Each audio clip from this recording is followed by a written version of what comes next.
Hello అండి, అందరికీ నమస్కారం. Welcome back to our channel. ఎలా ఉన్నారండి మీరంతా? ఈరోజు వీడియోలో అయితే ఫస్ట్ శ్రావణ శుక్రవారం నేను చేసుకున్న పూజ అనమాట. ఇదే ప్రాసెస్లో చిన్నపాటి మార్పులతో వ్రతం కూడా మీరు సింపుల్గా హంగు ఆర్భాటం లేకుండా ఈజీగా ప్రిపేర్ చేసుకోవచ్చండి.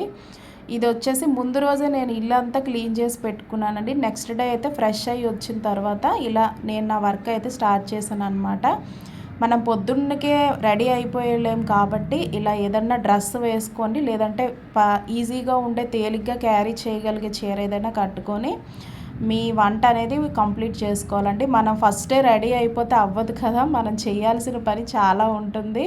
పూజ ఒక్కటే కాదు కదండి, పిల్లలు స్కూల్కి పంపించాలి, హస్బెండ్ ఆఫీసుకి పంపాలి, ఇంట్లో పనులన్నీ కూడా చేసుకోవాలి, వాళ్ళకి టిఫిన్ ప్రిపేర్ చేసేవాళ్ళు కదా. సో ఇలా అవన్నీ చేస్తూనే ఎవ్వరికి ఇబ్బంది పెట్టకూడదండి. మనం పూజ చేస్తున్నామని చెప్పి ఎవరికి అయితే మనం ఇబ్బంది పెట్టకూడదు. ఎవరికి ఇవ్వాల్సిన వాళ్ళకి మనం ఇచ్చేసి అప్పుడు మనం ఇలా చేసుకోవాలన్నమాట. అంతేగాని ఇంట్లో పిల్లల మీద అరుస్తూ హస్బెండ్ పైన అరుస్తూ అయితే మనం చేసుకున్నా కానీ ప్రశాంతత ఉండదన్నమాట. ఫస్ట్ అయితే పాలు స్టవ్ పైన పెట్టాను. నెక్స్ట్ వచ్చేసి కుక్కర్లో రైస్ పెట్టానండి. ఇది వచ్చేసి 2 గ్లాసెస్ రైస్ అనమాట. అంటే ఒకటే ఉడికించిన రైస్తో 3 రకాల ప్రసాదాలు. ఫస్ట్ పులిహోరకి అయితే రైస్ పక్కన పెట్టాను. ఇది వచ్చేసి దద్దోజనం కండి రైస్ పెరుగు వేసి పక్కకు పెట్టాను. నెక్స్ట్ ఇది వచ్చేసి ఒక గిన్నె తీసుకొని అందులో నెయ్యి వేసుకోండి. ఇది వచ్చేసి పరమాన్నం కోసం అండి. కొంచెం ఫాస్ట్గా చెప్తాను, అంటే వీడియో లెంగ్తీ అయిపోతుంది కదా, మీరు బోర్ అవుతారు మళ్ళీ. అందుకనే ఫాస్ట్గా మీకు మినిమైజ్ చేసి చెప్పేస్తున్నాను అనమాట. నెయ్యి వేసుకొని అందులో డ్రై ఫ్రూట్స్ అండి, మీకు మీ ఇంట్రెస్ట్ ఏవి నచ్చితే ఆ డ్రై ఫ్రూట్స్ వేసుకోండి. నేనైతే బాదాము కాజు వేసాను అంతే. ఇదే నెయ్యి ఉన్న గిన్నెలోనే పాలండి. ఇవి వచ్చేసి ఆల్రెడీ మరగబెట్టిన పాలు, ఇందాక మరిగించేసాం కదా, 1/2 లీటర్ పాలు అయితే ఇందులో వేసుకున్నాను. ఇవి కొంచెం ఇలా మరుగు వస్తూ ఉంటుందండి. వస్తూ ఉన్నప్పుడు మనం నానబెట్టిన పెసరపప్పు వేసుకోవాలండి ఇందులో. ఎప్పుడైనా పరమాన్నం చేసేటప్పుడు పెసరపప్పు వేయడం వల్ల టేస్ట్ బాగుంటుంది, అలాగే మంచిది కూడా అండి. పెసరపప్పు అనేది చల్లదనం అనమాట. సో పెసరపప్పు వేసుకోండి. అలాగే దంచి పెట్టుకున్న యాలకులండి. ఇది ఇలా మరుగుతూ ఉంటుంది. కొంచెం పెసరపప్పు అనేది చూసారు కదా, ట్రాన్స్పరెంట్ అయ్యింది, కొంచెం నానిపోయింది కాబట్టి మనకి ఉడికిపోద్ది అనమాట తొందరగానే. నెక్స్ట్ వచ్చేసి ఒక గిన్నెతో రైస్ పక్కకు పెట్టుకున్నాం కదండి, ఉడికించిన రైస్ అనమాట. ఇలా చేసుకోవడం వల్ల మనకి ఈజీ అవుతుందండి. అలాగే తక్కువ చేసుకుంటాం కాబట్టి మనకి ప్రసాదాలన్నీ కూడా ఆల్మోస్ట్ కన్జ్యూమ్ అయిపోతాయండి, ఎక్కడ వేస్ట్ అవ్వవు అనమాట. మంచిగా ఉడికించుకోవాలండి. మీకు ఇలా పాలల్లో ఉడికించిన అన్నం వేయడం వల్ల మీకు మెతుకులుగా ఉంది, పొడిగా అన్నట్టు అనిపిస్తే, మెత్తగా రావాలంటే మాత్రం ఇలా మ్యాషర్తో ఒక్కసారి మెదిపేస్తే మీకు మెత్తగా అయిపోద్ది అనమాట. చూస్తున్నారు కదా, కన్సిస్టెన్సీ అనేది కరెక్ట్గా వచ్చేస్తుంది. అంటే పాలన్నీ కూడా ఈ రైస్ని అబ్జర్వ్ చేసుకుంటాయి అన్నమాట.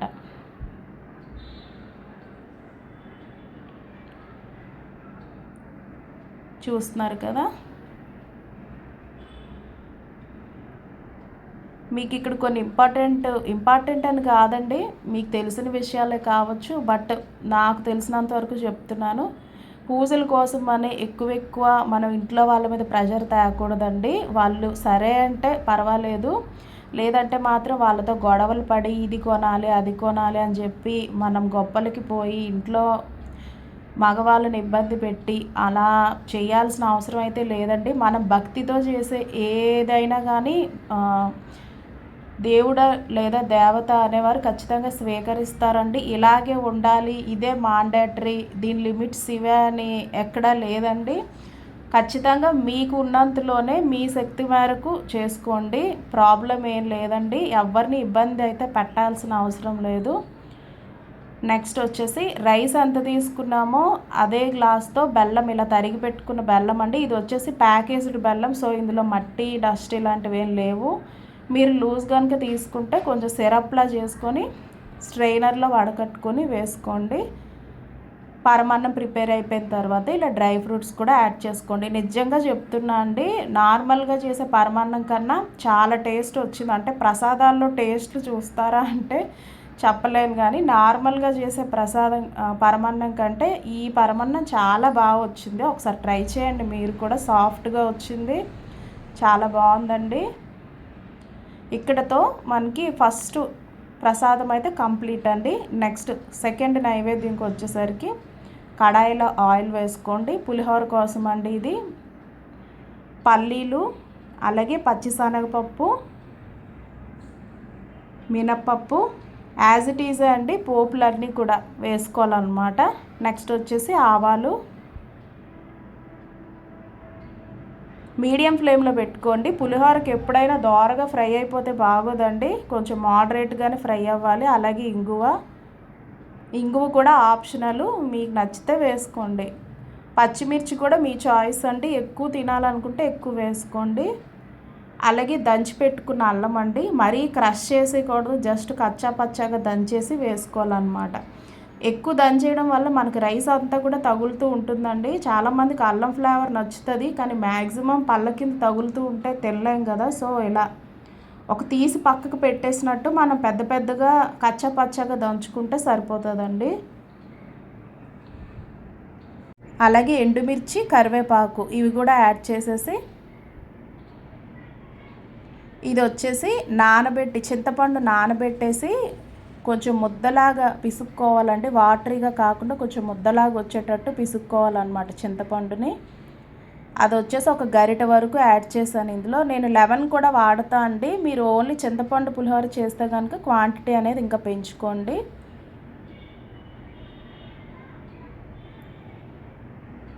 పులిహోర పులుపు ఒకదానిలో, పోపు ఒకదానిలో అలా కాకుండా ఒక్కటే సింగిల్ పాట్లో చేసేయచ్చు అనమాట. ఇక్కడ వచ్చేసి నేను వేసింది బెల్లం అండి. పులుపు బ్యాలెన్స్ చేయడం కోసం చిన్న స్వీట్ అంటే బెల్లం వేసాను అనమాట. ఫైనల్గా ఇదంతా ఫ్రై అయిపోయిందండి. ఒక 1/2 టీ స్పూన్ వరకు పసుపు యాడ్ చేసుకోండి. ఇదే స్టేజ్లో సాల్ట్ కూడా యాడ్ చేయండి. ఖచ్చితంగా సాల్ట్ ఇప్పుడే వేయాలండి. రైస్లో డైరెక్ట్గా యాడ్ చేయడం వల్ల మనకి కలవదు కదా. సో క్లిప్ అయితే మిస్ అయింది. ఇదే స్టేజ్లో సాల్ట్ కూడా యాడ్ చేసుకోండి. ఒక వాటర్ తాగిన గ్లాస్ రైస్కి అయితే ఒక ఫుల్ స్పూన్ అయితే సాల్ట్ పడుతుందండి అప్రాక్స్గా. అంటే మోడరేట్గా తినే వాళ్ళకి, ఎక్కువ తినే వాళ్ళు అయితే ఇంకా ఎక్కువ వేసుకోండి. ఇక్కడ వచ్చేసి స్టవ్ ఆఫ్ చేసేసి ఇది వచ్చేసి 2 పెద్ద సైజు నిమ్మకాయలు అయితే ఇలా రసం తీసేసి అది కూడా ఇందులో యాడ్ చేశానండి. ఇప్పుడు మనం రైస్ పక్కకు పెట్టుకున్నాం కదా పులిహోర కోసం, అది ఇందులో మిక్స్ చేసేసుకోవాలన్నమాట. ఒక 5 మినిట్స్ స్టవ్ పైన ఉంచడం వల్ల మనకి ఈ కలరు అలాగే పోపు అంతా కూడా ఈవెన్గా పడుతుంది అనమాట రైస్కి. చూస్తున్నారు కదా. ఫైనల్గా అయితే సెకండ్ ప్రసాదం కూడా ప్రిపేర్ అయిపోయింది. నిజంగా చెప్తున్నా అండి, ప్రసాదాలు మాత్రం చాలా టేస్ట్గా వచ్చాయండి ఎప్పుడు కంటే కూడా. మనం అనుకుంటాం ఇలాగే చెయ్యాలేమో ప్రొసీజర్, ఇలా అయితేనే బాగా వస్తుందండి. బట్ ఇలా ఒక్కొక్కసారి మనం ఇన్నోవేటివ్గా చేసినా కూడా ఖచ్చితంగా బాగుంటుందండి టేస్ట్. అలాగే పని కూడా ఈజీ అవుతుంది.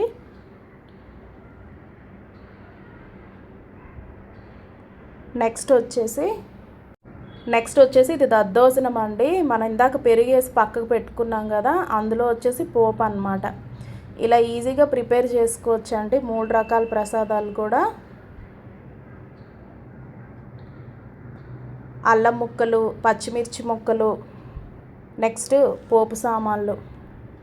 కొంచెం నార్మల్గా చెప్పేస్తున్నా అండి, అంత ఎక్స్ప్లెయిన్ చెయ్యట్లేదు, మీకు చూస్తుంటే అర్థమైపోతుంది కదా. సో ఇలా అయితే పోపు పెట్టేసుకొని ఇక్కడ మనం పెరుగు కలిపి పెట్టుకున్న రైస్లో ఈ పోపు యాడ్ చేసుకోవడమే. మ్యాక్సిమం ప్రశాంతంగా చేసుకోవడానికి చూడాలండి, లేదంటే మనకు అందరిపైన కోపం వస్తుంది ఇంట్లో. నేనేం పెద్ద శాంతిగా ఉంటానని నేను చెప్పను, నేను కూడా అంతే. కానీ ఇలా మనం కొన్ని టిప్స్ పాటించడం వల్ల పూజ అనేది ఈజీగా చేసుకోవచ్చు అన్నమాట. ఉండే పని అయితే ఎలాగో ఉంటుంది, కానీ ఇలా కొన్ని ఈజీ మెథడ్స్ ఫాలో అయితే పూజ అనేది ప్రశాంతంగా చేసుకోవచ్చు అండి. నెక్స్ట్ వచ్చేసి ఇక్కడ స్టెన్సిల్ యూజ్ చేసి నేను వేసాను అనమాట పీట పైన ముగ్గు. మనం ముగ్గులు వేయడంలో ప్రో అన్నమాట. మన ముగ్గు చూస్తే ఇంకా కళ్ళు తిరిగి పడతారు అక్కడే. సో నేను ఇలా స్టెన్సిల్ యూజ్ చేసి పీట పైన ముగ్గు వేసానండి. కరెక్ట్గా వచ్చింది, ఈ సైజు అనేది పీటకి కరెక్ట్గా సెట్ అయిందనమాట. ఇలా బొట్లు కూడా పెట్టేశానండి. నెక్స్ట్ వచ్చేసి డ్రెస్తో చేసుకున్నాం కదా అన్ని వర్క్స్ కూడా, కొంచెం మళ్ళీ ఫ్రెష్ అయిపోయి వచ్చి శారీ కట్టుకొని ఇలా కాళ్ళకి అలాగే మంగళసూత్రానికి కూడా పసుపు అన్నీ రాసేసుకొని పూజకైతే రెడీ అయిపోయాను అనమాట.